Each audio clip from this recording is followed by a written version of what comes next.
Ditemukan juga 42 jasad perempuan yang semuanya tinggal tulang belulang saja nih Mamang, menghisap air liur korban yang sudah meninggal itu Mamang.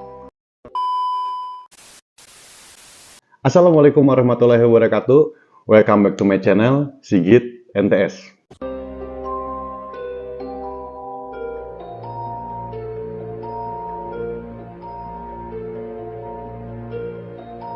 Oke Mamang, gimana kabarnya nih kalian semua? Semoga tetap sehat selalu ya Mamang. Ketemu lagi nih sama gua Sigit. Dan pada video kali ini gua bakal ceritain tentang serial killer, aduh serial killer lagi aja nih, Dukun Ahmad Suraji. Nah Mang, sebelum lanjut ke cerita ini, jangan lupa subscribe channel ini biar channel ini nih makin berkembang, dan jangan lupa nyalain notifikasinya biar kalian semua tahu kalau gua upload video terbaru nih Mamang. Nah Mang, kalian pasti inget nih sama kasusnya Wawon CS, kasus yang pernah gua bahas di channel ini, dan kasus yang menggemparkan alam jagat netizen Indonesia. Dukun yang mengaku bisa menggandakan uang, tapi ternyata dia juga adalah serial killer yang menghabisi para pasiennya nih Mamang. Yang paling sadis adalah dia menghabisi keluarganya sendiri nih Mamang. Sebenarnya sih sebelum kasus Wawon CS ini ada banyak kasus serial killer lainnya di Indonesia yang mengatasnamakan demi kekuatan supranatural nih Mang. Bahkan nih Mang, saking besarnya kasus itu sampai diliput oleh media luar negeri di Mamang. Kasus yang besar dan sempat diliput oleh media luar negeri ini adalah kasus Dukun Ahmad Suraji atau dikenal dengan Dukun AS. Nah Mang, kalian tahu nggak sih kenapa kasus Dukun Ahmad Suraji atau AS ini sampai diliput oleh media luar negeri? Kemudian gue tuh penasaran dan mencari dari berbagai sumber nih Mang yang ada. Dan ketika gue mencari dari berbagai sumber, akhirnya gue menemukan sesuatu yang sangat mengejutkan nih Mamang.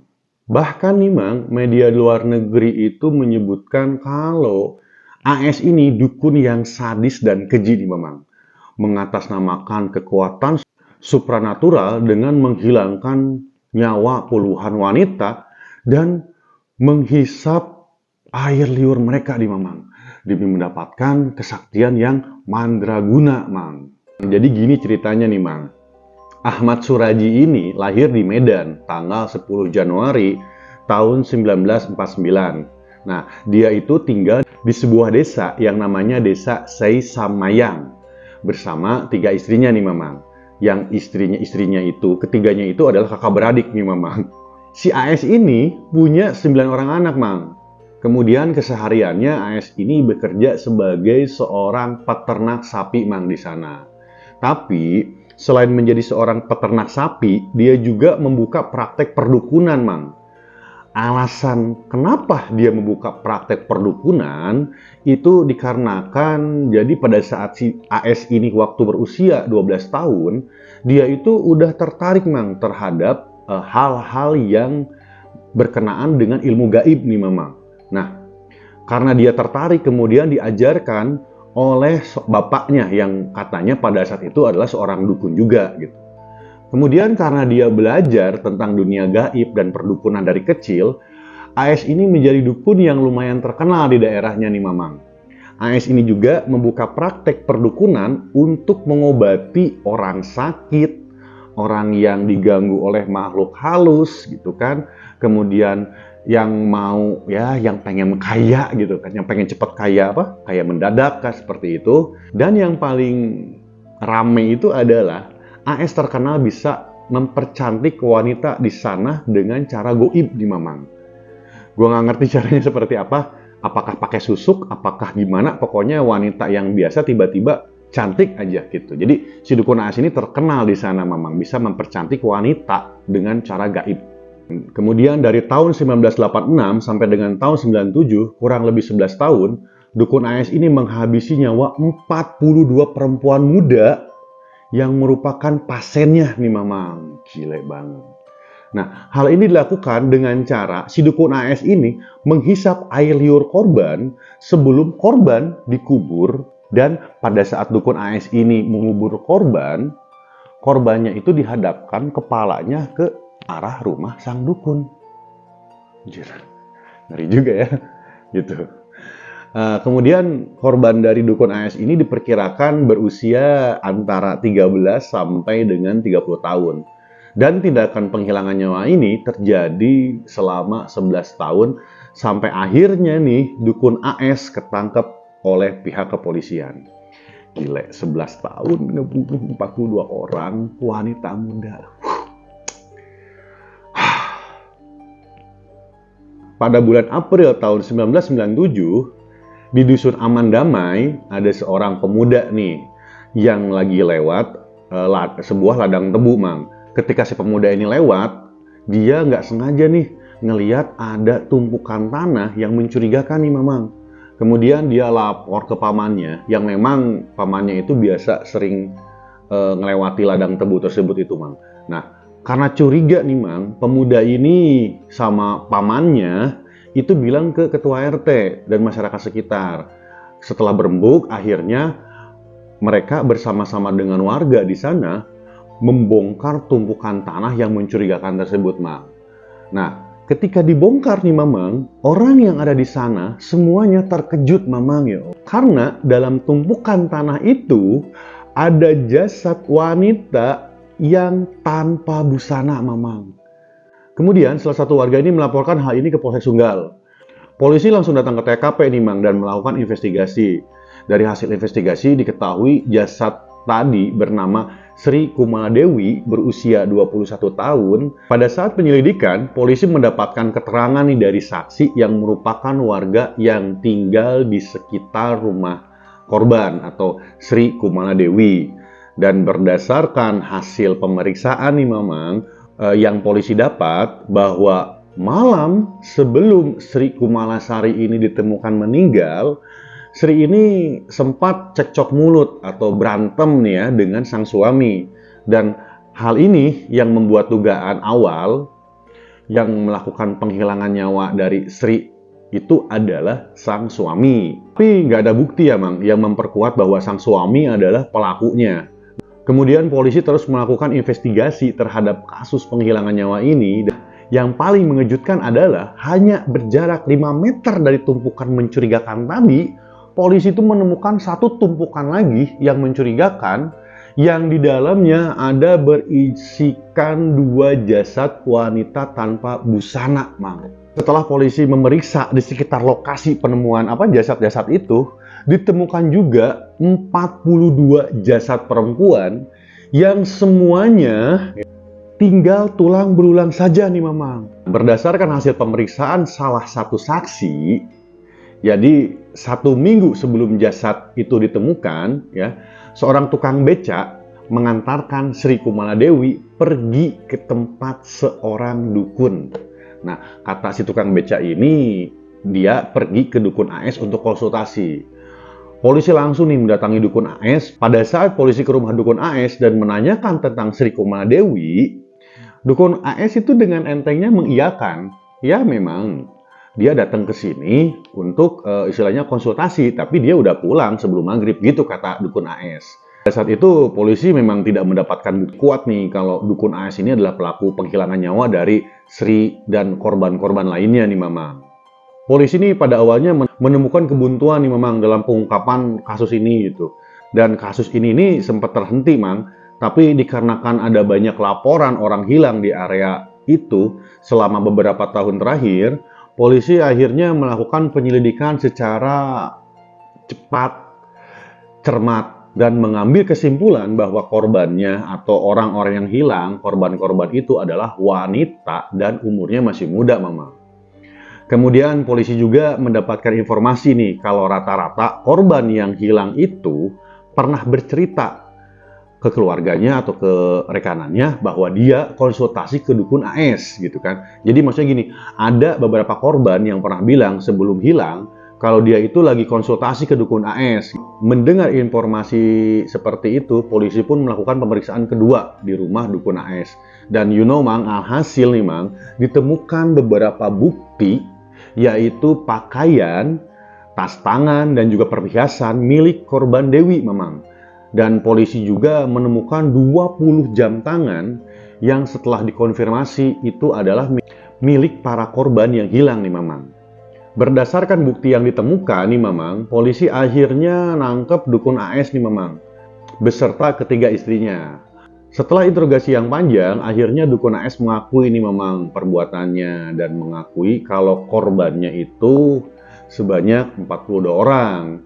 Dan motif dukun AS ini melakukan tindakan kejahatan adalah dikarenakan ingin harta korban, dan yang paling utama adalah untuk menambah kesaktiannya nih Mamang agar lebih hebat lagi. Dan menurut pengakuan dari dukun AS juga pada saat diinterogasi, jadi dukun AS itu suatu malam dia sempat bermimpi nih Mamang, dan dalam mimpinya dukun AS ini mendapatkan wahyu. Dalam mimpi itu dia bertemu dengan almarhum ayahnya Mang. Dalam mimpi itu ayahnya bilang nih ke dukun AS, kalau sang dukun akan diberi kekuatan yang sangat luar biasa, sakti mandraguna, dan menjadi dukun yang sangat hebat dan terkenal, serta bisa memberikan kebaikan kepada orang-orang di sekitar. Caranya adalah dengan menghisap air liur 70 perempuan muda nih Mama. Nah, awalnya sih dia sempat ragu, tapi dia mulai mencoba menjalankan ritual itu nih Mamang. AS ini beranggapan nih, mengumpulkan 70 orang perempuan muda itu terlalu lama dan terlalu beresiko gitu kan. Lalu dia berpikir nih, bagaimana caranya biar cepat mengumpulkan 70 wanita Mamang. Kemudian dia terpikir untuk menghabisi para wanita muda yang merupakan pasiennya nih Mamang. Dan setelah dihabisi, dia menghisap air liur korban tersebut. Gila. Dalam melakukan aksinya, dukun AS mengaku nih dia dibantu sama istrinya. Modus operandi dukun AS itu semuanya hampir sama nih Mang. Jadi ilustrasinya seperti ini Mang. Jadi ada orang nih datang untuk konsultasi nih sama dukun AS. Kemudian sama si AS ini bilang nih ke calon korbannya bahwa nanti malam itu nanti ketemuan di perbatasan desa dan meminta korban ini untuk datang sendirian ke perbatasan desa. Nah, lalu korban menuruti apa perkataan dari dukun AS gitu kan. Korban datang sendiri ke perbatasan desa. Nah, di perbatasan desa tersebut ada sebuah ladang tebu nih yang sepi dan gelap. Nah, memang sih Mang, sebagian korban itu ada yang curiga dengan syarat dari dukun AS. Tapi nggak tahu gimana, dukun AS itu bisa meyakinkan para korbannya untuk nurut aja nih Mamang. Nah, siangnya itu dukun AS itu udah gali tanah ya, sekitar luasnya itu antara 1x2 meter. Kemudian ketika korban udah nyampe nih di ladang tebu itu, sang dukun itu lalu akan mengikat tangan korban dan kakinya juga, dan kemudian menyuruh mereka untuk masuk ke lubang kubur atau lubang itu, liang lahat itu gitu. Nah, setelah masuk ke situ, dukun AS bakal menyekap si korban sampai korban kehilangan nyawanya. Kemudian setelah korban kehilangan nyawanya, dukun AS ini memiringkan kepalanya lalu menghisap air liur korban yang sudah meninggal itu Mama. Lalu setelah itu AS dibantu istrinya membuka pakaian korban Mang sampai ya istilahnya telanjang dan menguburkannya dengan posisi kepalanya itu menghadap ke rumah dukun AS. Menurut dukun AS, hal ini dilakukan supaya roh korban tetap tertuju padanya. Dalam persidangan yang mengejutkan terjadi di Mang. Jadi dalam persidangan, dukun AS ini membantah semua dakwaan dan mengaku dia tidak bersalah nih Mama. Hal ini berbanding terbalik sama keterangan dukun AS selama masa penyelidikan nih Mamang. Dia bersikeras nih pengakuannya itu menghabisi nyawa 42 orang itu muncul karena paksaan selama proses interogasi nih Mamang. Kok bisa ya, padahal kan sinkron dengan bukti yang polisi punya gitu kan. Kemudian istri pertama dukun AS juga membantah nih kalau dia bersekongkol dengan suaminya nih Mamang untuk menghabisi nyawa para korban. pada tanggal 27 April tahun 1998, Majelis Hakim menyatakan bahwa Dukun AS terbukti melanggar pasal 340 KUH Pidana tentang pembunuhan berencana dan dijatuhi hukuman mati nih Mamang. Kemudian berdasarkan fakta persidangan, Majelis Hakim juga menyatakan nih nggak ada unsur yang dapat meringankan hukuman bagi terdakwa nih Mamang. Nah, istri pertamanya mendapat vonis penjara seumur hidup. Namun anehnya nih Mamang, setelah vonis dibacakan, si AS ini terlihat tenang-tenang aja nih Mamang.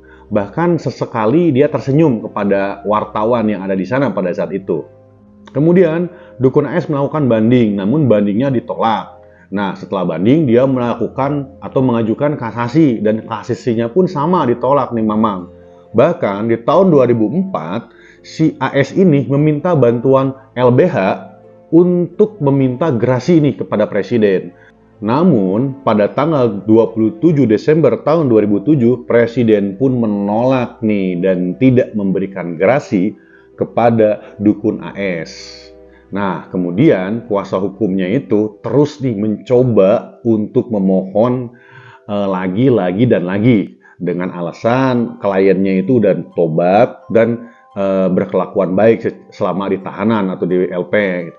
Namun tetap nih memang permohonan ini ditolak dan finally pada tanggal 10 Juli tahun 2008, tepat 10 tahun setelah dia ditahan, Dukun AS ini dieksekusi oleh regu tembak Sat Brimopda Sumatera Utara dan tewas di tempat setelah 3 peluru tertancap di dadanya nih Bamang. Nah, satu kasus yang luar biasa gila. Memang sampai ke luar negeri nih Mamang ini kasus gitu kan. Di tahun 2023 juga seperti yang gue bilang tadi, ada kasus yang menggunakan alibi kekuatan supranatural untuk menghilangkan nyawa para korban Mamang. Dan tetap nih Mang, gue ngehimbau kalian semua nih Mamang, tetap hati-hati terhadap orang yang kita percaya. Zaman sekarang nih banyak yang memang menyalahgunakan kepercayaan demi kepentingan sendiri nih Mamang. Apalagi tentang hal-hal yang berbau supranatural atau mistis Mang. Oke Mang, itulah sebuah kasus yang sangat mengerikan dan sangat gila banget. Semoga kita semua tetap dalam lindungan Allah Subhanahu wa Ta'ala, dan gua berharap nih kasus seperti ini tidak akan pernah terulang kembali nih Mamang. Dan semoga orang-orang yang ditinggalkan diberikan ketabahan, tetap doa yang terbaik untuk para korban. Amin ya Allah ya Rabbal Alamin. Oke Mang, jika kalian memiliki saran tentang crime story di mana aja, silahkan kalian komentar. Nanti gua bakal bahas crime story rekomendasi dari kalian semua nih Mamang. Sekian video dari gua, thank you banget nih udah nonton sampai habis. Dan jangan lupa nyalain notifikasinya supaya kalian tahu nih kalau gua upload video terbaru, oke? See you next video. Assalamualaikum warahmatullahi wabarakatuh and bye-bye.